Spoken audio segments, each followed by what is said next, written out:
Ready అయ్యి లేచాను. నాకు ఎదురుగా సెంట్రల్ యూనివర్సిటీ స్టూడెంట్స్ ఎదురయ్యారు పోలీస్ స్టేషన్లో. అదే కొత్త బిల్డింగ్. అవును. అయిన తర్వాత వాళ్ళంతా ఇట్లా అనాసక్తతతో కుంటుకుంటూ ఏదో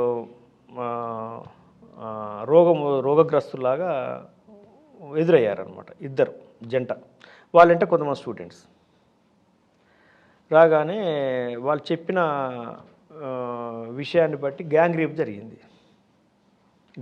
జరిగిందని చెప్తున్నారు. ఎలా జరిగిందంటే అక్కడ పరిచయాలు ఉంటాయి, ఫ్రెండ్స్.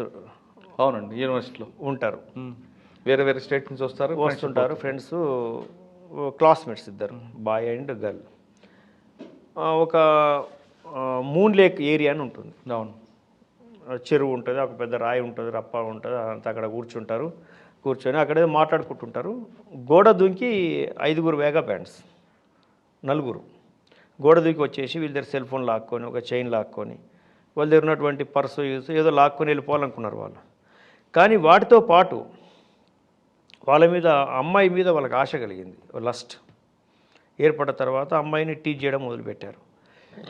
ఇతను అడ్డుకున్నాడు, ఇతను కొట్టారు, అమ్మాయి మీద మళ్ళీ అటాక్ చేశారు, మళ్ళీ అతను అడ్డుకుంటాడు, ఆయన్ని మళ్ళీ కొడతారు, మళ్ళీ అటాక్ చేస్తారు. అట్లా 2 గంటలు జరిగింది ఫిజికల్ అటాక్. 2 గంటల పాటు, అంటే 5:30 6 o'clock స్టార్ట్ చేస్తే 8 o'clock వరకు, అంటే చాలా క్రూరంగా. మరి ఎవరు రాలేదు చుట్టుపక్కల? యూనివర్సిటీ అడవి కదండి, 4000 acres అది. యూనివర్సిటీలో ఒక సెక్యూరిటీ ఉంటుంది కదా ప్రైవేట్గా. వీళ్ళు ఎక్కడికో వెళ్ళిపోయారు. అసలు చాలా పెద్ద చెట్లు ఉంటాయి, గుంపు ఉంటుంది, అడవి ఉంటుంది. College, hostel, administrative block, examination block, ఇవి తప్ప ఎక్కడ కనపడరు. ఓకే. ఎవరు హాస్టల్లో వాళ్ళు ఉంటారు, అందరు తిరగరు. కొంతమంది ఏదో రిలాక్స్ కోసం వెళ్తుంటారు. వీళ్ళేసి అక్కడ మాట్లాడుకుంటున్న టైంలో ఇది జరిగింది. ఎవరు లేరు, ఇంకా టైం చీకటి అయిపోయింది. అరుపులు, కేకలు వీళ్ళ మధ్యన జరుగుతున్నాయి. అతను మళ్ళీ స్పృహ తప్పి పడిపోవడం, మళ్ళీ లేవడం, వాళ్ళు విడిపించడం, అమ్మాయి మీద అటాక్ చేస్తుంటే విడిపించడం, మళ్ళీ వాళ్ళు ఇతను కొట్టడం, ఇతన్ని స్పృహ కోల్పోయేటట్టు చేయడం, మళ్ళీ అమ్మాయి మీద అటాక్ చేయడం. అంటే 2 గంటలు జరిగింది. చాలా అరుదైన సంఘటన అది, అటువంటివి చాలా తక్కువ వింటుంటాం. ఆ సంఘటన జరిగిన వెంటనే మనం వెంటనే స్పందించాలి. కంప్లైంట్ వచ్చి రేపు అటెంప్ట్ అన్నారా, రేపు అని చెప్పారు వాళ్ళు అటెంప్ట్ అని చెప్పారు. అటెంప్ట్ అని చెప్పారు. అంత మనం పూర్తిగా టైంలో అడగలేము, వాళ్ళు చెప్పింది అర్థం చేసుకోవాలి మానసికంగా. అప్పటికే సజ్జనార్ గారు వచ్చి 3 రోజులైంది. అవును, గుర్తొచ్చింది ఇప్పుడు. మా పరిస్థితి ఏంటి? అరే వారి దగ్గర మేము ప్రూవ్ చేసుకోవాలి ప్రొఫెషనల్స్ అని. మార్చి నెలలో ప్రొఫెషనల్స్ అని చెప్పి ప్రూవ్ చేసుకోవాలి. అప్పటికే పింకీ కేసు డిటెక్ట్ అయిపోయింది, అరెస్ట్ నడుస్తూ ఉన్నాయి, ఇన్వెస్టిగేషన్ నడుస్తూ ఉంది. ఇన్వెస్టిగేషన్ పగడ్బందీ ఉండే విధంగా మేము ప్రత్యేక చర్యలు తీసుకుంటున్నాం.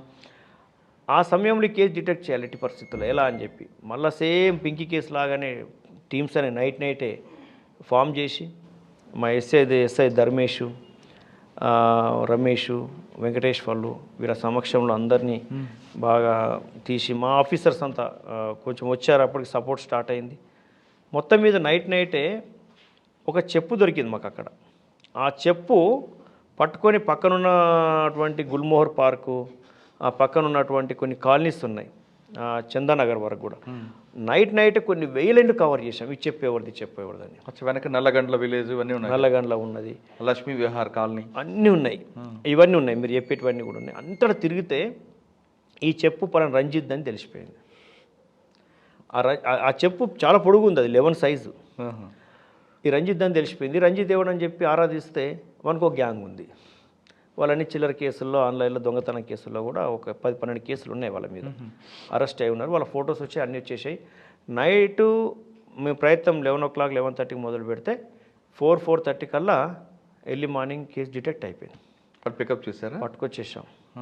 అంటే ఎంత టెన్షన్లో ఉన్నారంటే ఆఫీసర్స్ కూడా, సీనియర్ ఆఫీసర్స్ కూడా. ఈ కేసు డిటెక్ట్ చేయకపోతే అప్పటికే యూనివర్సిటీ అంతా పోలీసు మీద అగెనిస్ట్గా ఉన్నారు. అవును, అప్పటికే వేముల రోహిత్ సూసైడ్ కేసు, రాహుల్ గాంధీ వచ్చిపోయారు, పొలిటీషియన్స్ వస్తున్నారు, అక్కడ బందోబస్తు సెటప్ ఉంది, ఎవరిని అలో చేయట్లేదు, పోలీస్ అలో చేయట్లేదని పోలీస్ మీద బాగా అగెనిస్ట్గా ఉన్నారు స్టూడెంట్స్. అంత ఉన్నటువంటి అటువంటి అట్మాస్ఫియర్లో ఈ సంఘటన జరిగింది. అంటే అదొకటే కాకుండా ప్రీవియస్ రికార్డ్ తీసుకుంటే యూనివర్సిటీలో గ్యాంగ్ రేపులు జరిగేవండి, ఇప్పుడు కాదు. అప్పుడు చందానగర్ లిమిట్స్లో ఉండేది అది. కాబట్టి అదొక ఇష్యూ ఉంది, అక్కడ ఇష్యూ ఉంది. ఈ ఇష్యూ కంటే కొద్ది రోజుల ముందే మలబార్ లేక్ అని చెప్పి, అంటే అక్కడ ఒకటి న్యాచురల్ ఒక లేక్ ఏర్పడ్డది. అది అక్కడ ఎగ్జాబిషన్ చేయడం వల్ల ఒక లేక్ ఏర్పడ్డది. అక్కడ ఏదో బీర్ బాటిల్ తెచ్చుకొని తాగేసి అక్కడ ఈత కొడితే చచ్చిపోయాడు. ఆ సంఘటన జరిగింది. అది ఎట్లా మర్డరా, అది యాక్సిడెంటల్గా జరిగిందా అనేది తేల్చడం కోసం ఆమె డిమాండ్ ప్లేస్ అయింది. అది నేనున్నప్పుడు జరిగింది. కొద్ది రోజులకి ఇది జరిగింది. అంతకుముందు అది ఇట్లా అంతా ఒక నెగిటివ్ అట్మాస్ఫియర్ క్రియేట్ అయి ఉంది స్టేట్ మీద, వ్యవస్థ మీద, పోలీస్ మీద. దీని నుంచి బయటపడడం ఎలా ఆ సమయంలో, దట్టు ఉమెన్కి జరిగింది, వాళ్ళని పట్టుకోవాలి. ఆ కసితోని ఆ ప్రయత్నం జాగ్రత్త చేయడం వల్ల దొరికారు, పట్టుకున్నాం. ఎర్లీ మార్నింగ్ 5:30కి సిపి గారికి మెసేజ్ పెట్టాం. వారు కూడా నిద్రపోకుండా మానిటర్ చేశారు. కాంగ్రాట్స్ అని చెప్పారు, శబాష్ అన్నారు. ఆ కేసులో సిస్టమేటిక్గా వర్క్ చేయడం వల్ల, నైటే మేము డిటెక్ట్ చేయడం వల్ల తెల్లవారి కొన్ని వేల మెసేజెస్ స్టూడెంట్స్వి మమ్మల్ని పొగుడుతూ, అప్పటికి తెలంగాణ కొత్తగా ఫామ్ అయి ఉంది, కేటీఆర్ గారికి, సీఎం గారికి, డీజీ గారికి శబాష్ తెలంగాణ పోలీసు, గచ్చిబౌలి పోలీసు, నా పేరు మెన్షన్ చేస్తూ మెసేజ్లు ఫామ్ చేసి పెట్టడం జరిగింది. వాడు ఎందుకు చేశాడండి? వాళ్ళు అక్యూజ్డా? అక్యూజ్డ్ ఇంటెన్షను వాళ్ళ దగ్గర ఉన్న చైన్ లాక్కోవాలి, ఫోన్ లాక్కోవాలనేది. వీళ్ళు రిలక్టెంట్గా ఉన్నారు, ఇవ్వలేదు. అప్పుడు ఆమె మీద వాళ్ళు చేయడం, వాళ్ళకి లస్ట్ పుట్టడం, ఆమెని వాడుకోవాలనుకోవడం, అటాక్ చేయాలనుకోవడం. అందరు కన్విక్షన్ వచ్చిందని ఇంకా నడుస్తుంది కేసు? ఆ కేసు ఇంకా నడుస్తుంది. అందులో అక్యూజ్ పర్సన్స్ తర్వాత బెయిల్ తీసుకొని అబ్స్కాండింగ్ అయినట్టు తెలిసింది. తర్వాత దొరికారో తెలియదు. ఆ తర్వాత అంటే ఒకసారి ఏమైందంటే బెయిల్ మీద వెళ్ళిన అక్యూజ్ దొరకకపోతే కూడా కేసు ఆగిపోతుంది. బెయిల్ తీసుకోవడం వాడు హక్కు, తర్వాత దాన్ని పట్టుకోవడం మీ హక్కు.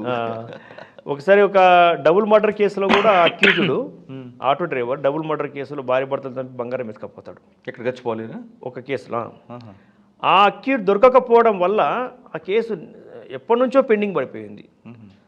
నేను ఆ కేసు బయట తీసి, ఆ వారెంట్ బయటకు తీసి, స్పెషల్ టీం ఫామ్ చేసి అక్యూజ్ని పట్టుకొని జడ్జి గారికి మళ్ళా ఛాంబర్లో కలిసి అప్రైజ్ చేసి, సార్ ఇది ఇంపార్టెంట్ కేసు, ఎవిడెన్స్ ఉంది, కేసు రన్ చేయండి, మళ్ళా వారెంట్ ఇచ్చి అక్యూజ్ని లోపటేద్దాం, అక్యూజ్ని లోపల పెట్టి మనము ట్రయల్ చేద్దామని ఒప్పించి మెప్పించి ట్రయల్ చేస్తే దాంట్లో కూడా లైఫ్ కన్విక్షన్ వచ్చింది.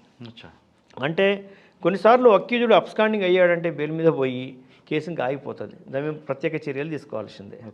అంటే పోలీస్ మీద ఉన్నటువంటి ముఖ్యమైనటువంటి కర్తవ్యం ఏంటంటే ఇన్వెస్టిగేషన్ చేసి ఛార్జ్షీట్ ఫైల్ చేసినంత మాత్రాన కాదు, పీటీలో ఉన్నటువంటి పెండింగ్ ట్రయల్ ఉన్నటువంటి కేసులన్నీ కూడా రివ్యూ చేసి అదే శ్రద్ధ మళ్ళీ దాని మీద కూడా పెట్టాలి. రైట్. చాలా ఇంపార్టెంట్ కేసెస్ లిస్ట్ అవుట్ చేసి ఒక ఎజెండా పెట్టుకొని ముందుకు పోవాలి. అట్లా కన్విక్షన్స్ వస్తాయి. కన్విక్షన్ రావడంతో భయం పెరుగుతుంది. ఇప్పుడు ఈ కేసులో కన్విక్షన్ రావడం వల్ల ఎంత భయం, నేరం చేయాలంటే. అన్డిటెక్టెడ్గా ఉండిపోయిన కేసులు ఉండిపోయినాయి. పోనీ దొరికిన కేసులు, అరెస్ట్ అయిన కేసుల్లో కన్విక్షన్ లేకపోతే ఏం భయం ఉంటుంది? వేరే మెసేజ్ పోతుంది సొసైటీకి. అవును.